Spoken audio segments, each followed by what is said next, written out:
July 1st, 1916.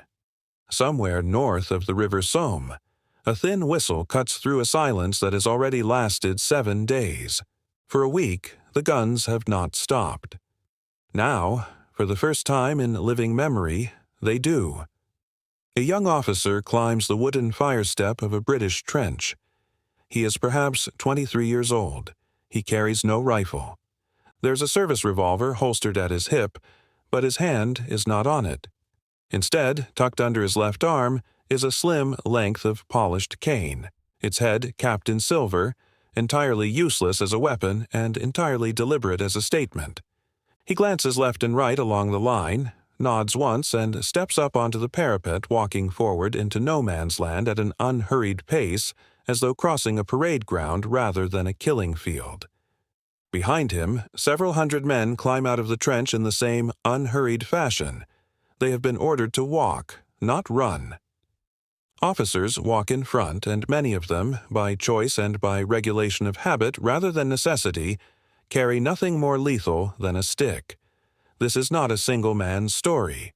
It is the story of an idea, quietly extraordinary and almost impossible to believe from a century's distance, that in the most industrialized, mechanized slaughter the world had yet seen, the British Army sent a portion of its officer corps forward armed with wood and silver rather than steel and cordite. The cane was not a failure of preparation. It was, in its strange way, a weapon of its own kind, one aimed not at the enemy but at the nerves of the men who followed. To understand why an officer might choose a walking stick over a rifle in the middle of the deadliest artillery barrage in history, you first have to understand what leadership meant to the British Army of 1914 to 1918, and why nothing else available to that army could do quite the same job. By the summer of 1916, the British Expeditionary Force faced a problem that had no obvious technical solution. The war had become a contest of nerve as much as firepower. Men were being asked to leave the comparative safety of a trench and walk across open ground into machine gun fire, shell fire, and barbed wire that stretched sometimes hundreds of meters deep. Training manuals of the period could teach a soldier how to load a rifle, how to fix a bayonet, how to advance in short rushes. No manual could teach a man how to make his legs carry him forward when every instinct screamed at him to stay down. The existing tools for managing fear were limited and largely improvised. Rum rations were issued before an attack, a tot of roughly 1/8 of a pint per man, more a ritual than a solution. Whistles signaled the advance but did nothing to sustain it once begun. Junior officers, fresh out of officer training establishments such as Sandhurst, or, increasingly as casualties mounted, from emergency commissions granted after only a few months of preparation, were expected to be the difference between an advance that held together and one that dissolved into chaos at the first burst of machine gun fire. The statistics of the opening day of the Somme alone illustrate the scale of what was being asked. The British Army suffered close to 57,000 casualties on July 1st, 1916, of which around 19,000 were killed, making it the bloodiest single day in the Army's history.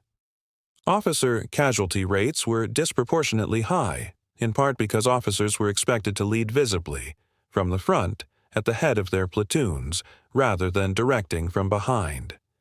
This created an impossible tension. An officer needed to project absolute calm to hold his men together, yet the tools of war, the rifle slung across the back, the pistol drawn and ready, all signaled danger, all confirmed to frightened men that danger was indeed imminent. What was needed was something that could not be improvised through training alone, a visible symbol that said, unmistakably and without a word, that the man carrying it was not afraid. Existing weapons could not do this. A gun in an officer's hand was a tool for killing. It could never be a tool for calming. The answer, when it came, did not emerge from a laboratory or a design bureau. It came from tradition, repurposed under the pressure of industrial war, at training depots and regimental headquarters across Britain and in the assembly areas behind the lines in France and Flanders. The swagger stick, sometimes called simply the officer's cane, had existed in the British Army since at least a general order of 1702, when officers were issued a leading cane for use on the parade ground, a tool for directing drill and, in the era's harsher discipline, for administering minor on-the-spot punishment. By the 20th century, it had shed its punitive function entirely and become something closer to a badge of rank, carried tucked beneath the left arm, freeing the right hand for saluting and signaling to any onlooker that its bearer was a commissioned officer rather than an ordinary soldier. What the officers of the Western Front did, whether by explicit instruction or by the quiet pressure of custom, was take this ceremonial object and carry it into combat. The stick itself was unremarkable in construction, typically made from Malacca cane or a similarly dense, flexible tropical wood imported through London trading houses, finished with a metal cap, sometimes silver, sometimes plated, often engraved with a regimental crest. It weighed only a few hundred grams, no heavier than a dinner plate, and measured perhaps 70 centimeters, roughly the length of a cricket bat handle extended. Its mechanism, if it can be called that, was entirely psychological rather than physical. An officer who advanced holding a stick rather than a weapon communicated several things simultaneously to the men behind him. First, that he expected to walk, not crawl or run, projecting a confidence that the objective was reachable at a measured pace. Second, that his attention was on command and direction rather than on his own survival through firepower, reinforcing the idea that his job was to think and lead, while riflemen carried the burden of actual killing. Third, and perhaps most importantly, that fear itself could be worn lightly, almost theatrically in front of men who badly needed to believe that it could. Some officers went further still. Accounts from the Somme describe at least one officer, Captain Wilfred Neville of the 8th East Surrey Regiment, who issued footballs to his men to be kicked across no man's land during the advance, a gesture in the same spirit as the cane, deliberate theater designed to convert an unbearable moment into something almost sporting, something the mind could grip rather than dissolve into. Not every officer who carried a cane survived to explain his reasoning, and many of the specific personal accounts of individual men making this choice on July 1, 1916, exist only in fragments, in letters home, in regimental diaries, in the recollections gathered decades later by historians and the Imperial War Museum's Oral History Project. Where individual testimony survives, it is treated here as exactly that, partial, personal, and impossible to verify in every detail. The production of these sticks was never centralized in the way that rifles or shells were. There was no single Royal Ordnance factory turning out swagger sticks by the tens of thousands. Instead, officers purchased them privately, often from military outfitters such as those clustered around Savile Row and the Strand in London, shops that also supplied dress uniforms, Sam Browne belts, and other items of an officer's personal kit that the Army expected him to buy himself. Regimental patterns varied, the metal cap often bearing a crest specific to the unit, meaning that no precise production figure exists or ever could exist. These were not issued stores, but personal possessions, as individual as a wedding ring, and the surviving examples in museum collections today represent only a fraction of those once carried.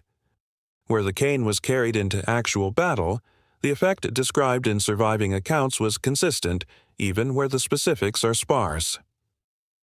Veterans of the Ypres salient and the Somme sector spoke in interviews recorded many decades after the war of officers who walked the parapet checking their watches as though waiting for a train, tapping the ground with a stick in an unhurried rhythm as shells fell nearby. German accounts from the opposing trenches, translated and preserved in regimental histories, occasionally describe bewilderment at the sight of British officers advancing without visible weapons, walking upright into fire that was cutting down the men around them. Whether this bewilderment measurably affected German defensive fire is not something that can be established from the surviving record. What can be established is that British regimental histories repeatedly credit the calm bearing of junior officers, cane in hand, with holding shaken units together during the worst moments of an advance. If you are finding this interesting, a quick subscribe helps more than you know. It is worth pausing here to place the British cane alongside what other armies were doing with their own officers in the same war. The German army placed far greater emphasis on the pistol as a badge of officer rank, with the Luger P-08 becoming almost as symbolic of German command authority as the sword had been a generation earlier. German officers were expected to lead with a drawn pistol rather than an empty hand, a visibly armed posture that projected authority through readiness rather than through calm. French officers, particularly in the war's opening years, retained the sword as a mark of rank far longer than the British did, with cavalry and some infantry. Officers going into the 1914 campaigns still carrying blades that had more in common with Napoleonic warfare than with the machine age about to consume them. The sword was largely abandoned for practical combat use within the first months of fighting, its symbolic value unable to survive contact with a war of trenches and wire. The American Expeditionary Force, arriving from 1917 onward without Britain's centuries of parade ground tradition behind it, showed no equivalent widespread practice of officers going forward unarmed. American doctrine leaned more heavily on the pistol and, where issued, the newly designed trench knife, tools built for a war already understood to be one of close, brutal killing, rather than one still processing the lessons of its first bloody years. The British approach was, in this sense, less a deliberate tactical doctrine than a cultural inheritance, adapted almost accidentally to a war nobody had designed it for. It persisted because it worked often enough, in the specific and narrow sense that officers who led calmly held their units together more often than officers who did not, and because the alternative, formally arming every officer with a rifle and instructing him to fight rather than lead, would have represented an admission that leadership itself, as the army understood it, had failed. The material impact of the cane, it should be said plainly, was zero. It stopped no bullets, cut no wire, silenced no machine gun. Its effect was entirely psychological, and psychological effects of this kind resist precise measurement. Historians can point to regimental accounts that credit calm officers with preventing panic, and can point equally to the brutal statistics of July 1, 1916, when calm leadership, canes and all, did nothing to prevent the highest single-day casualty toll the British Army has ever recorded. Both things were true at once. The cane could steady men who might otherwise have frozen or scattered. It could not stop a machine gun positioned in a surviving concrete emplacement that the week-long preliminary bombardment had failed to destroy. Its legacy lies on less in military doctrine, which moved decisively away from unarmed leadership as the war progressed, and officers increasingly carried and used weapons like any other soldier, and more in cultural memory.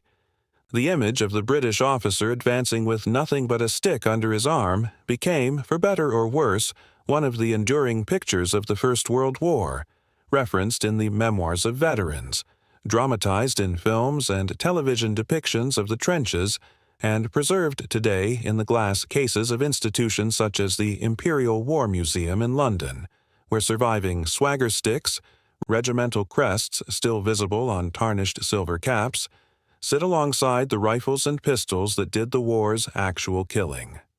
Return for a moment to that trench north of the Somme, to the young officer stepping onto the parapet with nothing in his hand but a length of polished cane. He does not know, as his boots find the mud of no man's land, whether he will still be alive in 10 minutes. He does not know whether the wire ahead has been cut by the week's bombardment, or whether it stands as thick and unbroken as it did before a single shell was fired. What he knows, or has been trained without ever quite being told, is that the men behind him are watching him more closely than they are watching the enemy, and that the pace of his own footsteps, the steadiness of his own hand, will do more to carry them forward than any rifle he might have carried instead. He was not unique. He was one of hundreds, perhaps thousands, of young men who made the same choice across 4 years of war, on the Somme, and at Ypres, at Arras, and at Passchendaele. each of them betting that composure, worn visibly and deliberately, could hold together what firepower alone could not. Some of them survived the war and never spoke of the choice again. Many did not survive at all, and the specific reasoning behind any one man's decision to carry wood rather than steel died with him, leaving only the pattern, repeated often enough across the surviving record to be unmistakable, for historians to piece together a century later. It was not a weapon. It carried no bullets, cut no wire, and killed no one. And yet, in an army built on the idea that men would follow a calm example into hell itself, the cane may have been one of the most effective instruments the British officer corps ever carried. It changed nothing about the war's machinery, and it may have changed everything about whether the men behind it kept walking. In the end, that was the whole and terrible point. Some wars are won with steel, and some, if only for the length of a single advance across open ground, are won by a man's willingness to walk forward holding nothing at all.